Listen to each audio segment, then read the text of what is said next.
Selamat petang dan selamat sejahtera semua. Selamat kembali kepada sesi kita pada hari Jumaat. Dan seperti biasa, saya telah pilih tajuk untuk hari Jumaat ini iaitu tajuknya Peter's Principle atau Peter Principle. Ada setengah tempat disebut. Minggu-minggu yang lepas kita telah fokus kepada pendidikan di negara Finland. So pada minggu ni tajuknya ialah Peter Principle. From competent to incompetent. Apa maksudnya? Dalam prinsip Peter ni, dia berpandangan bahawa dalam sistem hierarki, bila individu tu bergerak daripada satu peringkat ke peringkat yang lain, satu jawatan ke satu jawatan yang lain, sebenarnya dia daripada competent, kadang-kala jadi incompetent. In a hierarchy, employees tend to rise to their levels of incompetence. Kenapa pula boleh berlaku begitu? Sememangnya ada buku yang ditulis oleh Dr. Lawrence J. Peter dan rakan beliau Raymond Hall. Dan bukunya adalah muka depan dia, cover dia dipaparkan sebelah kiri, The Peter Principle.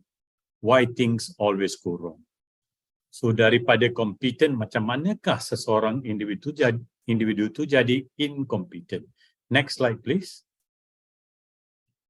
So tuan-tuan dan puan-puan, kalau definisinya, beliau menyatakan bahawa employees are continually promoted based on knowledge, skills and abilities they display in their current role.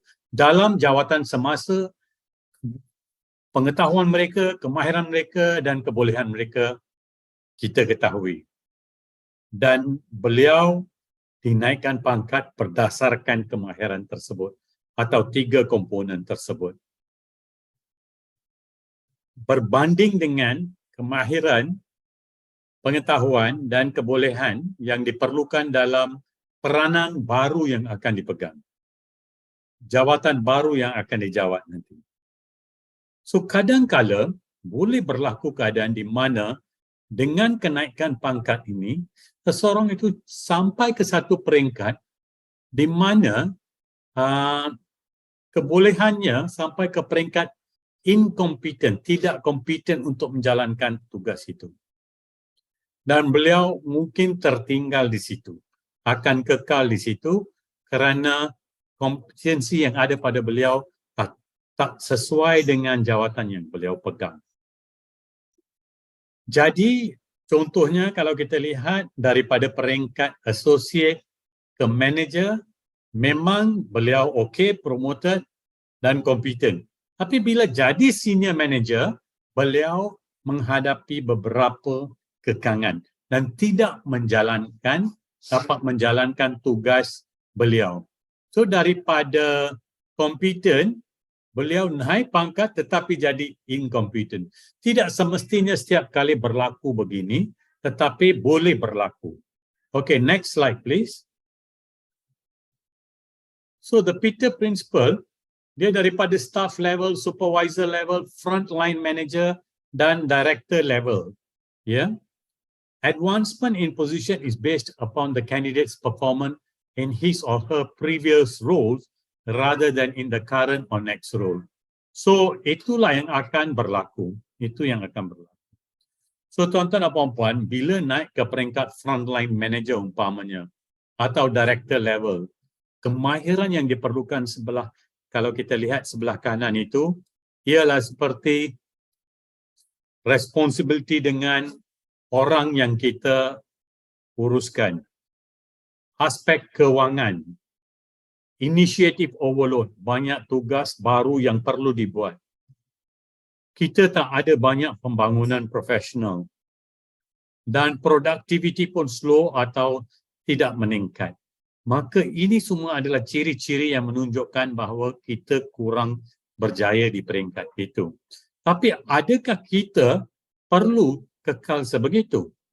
Tidak semestinya. Kalau kita lihat dalam sistem kita, next slide please. Umpamanya kita hebat sebagai guru atau ketua panitia. Mungkin ketua-ketua kita rasa kita boleh memegang jawatan GPK, guru penolong kanan. Dan ada pula rasa kemudiannya kita boleh jadi penolong kanan. Dan seterusnya pengetua. Tapi tiba-tiba kita rasa bila di peringkat pengetua, pengetahuan kemahiran yang diperlukan adalah berbeza, lebih mencabar. Walaupun kita sudah menghadiri kursus kadang-kala NPQEL, tapi semua ilmu yang kita terima itu tidak semestinya mencukupi. Dan ada yang tidak dapat menyahut semua aspek-aspek dalam menjadi seorang pengetua atau guru besar. Ini boleh berlaku. Dan kita rasa kita incompetent. Right? So, apa yang boleh kita lakukan? Kadang-kala promotion ini not a choice. Bukan satu pilihan.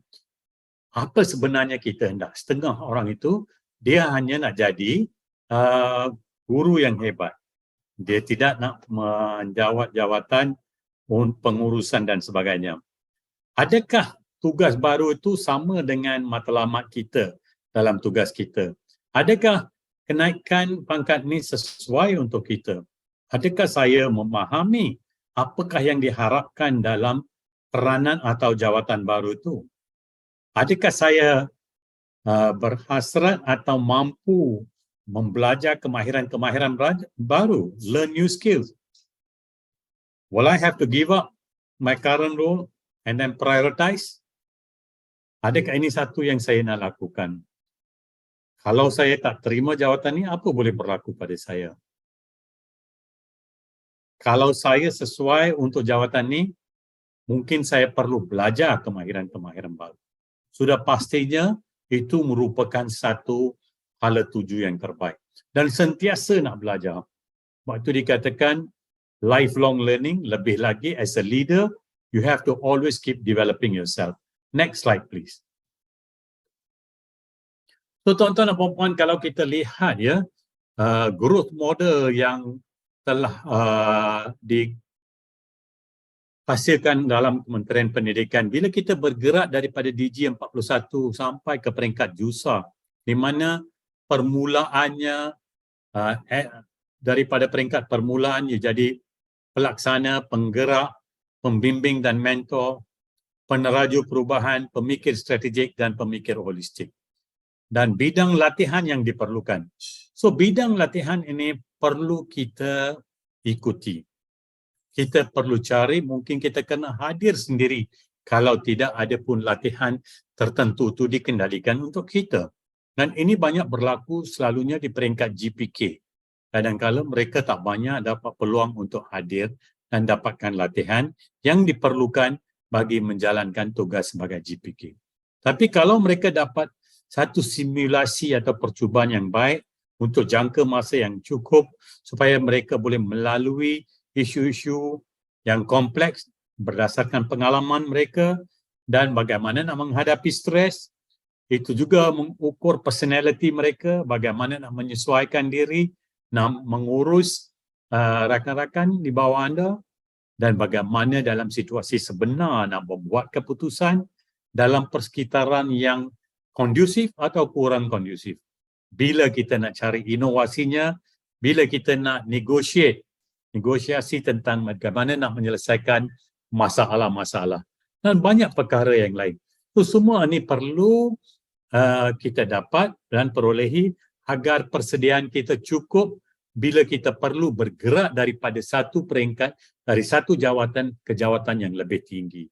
Supaya kita tidak akan jadi pada kita diri kita daripada kompeten kita mempamerkan bahawa kita kurang kompeten. So tugas atau kewajipan ini sememangnya pada kita dan juga kepada pihak-pihak yang mengendalikan latihan bagi jawatan-jawatan yang kita akan mungkin pegang pada suatu hari nanti. Kerana kita perlukan kompetensi ini, keterampilan ini untuk memegang jawatan itu. Dan sudah pastinya kalau kita bersedia, kita tidak perlu risau bahawa kita akan dari peringkat kompeten jadi inkompeten pula. So tuan-tuan dan puan-puan, kita masuk ke slide yang berikutnya. So saya tahu anda semua boleh mempunyai masa untuk menghayati apa yang saya sampaikan hari ini, Peter Principle ini, dan kita buatlah persediaan tersendiri. Kerana latihan yang kita perlu ikuti, kadang-kadang kita kena cari sendiri latihan itu, kadang-kadang kita perlu bayar juga untuk mendapat pengalaman itu. So ingat tuan-tuan dan puan-puan, your future is created by what you do today and not what you do tomorrow. Dan jangan lupa, no one can hand you experience, but they can hand you a book. Buku adalah beban latihan untuk minda. Kita boleh dapat ilmu daripada pelbagai sumber, daripada makalah, jurnal dan sebagainya. Dan jangan lupa, it is easier to build strong children than to fix broken adults. And please do not forget, if a child can't learn the way we teach, maybe we should teach the way they learn. Itu saja daripada saya pada hari ini. Sekian, terima kasih.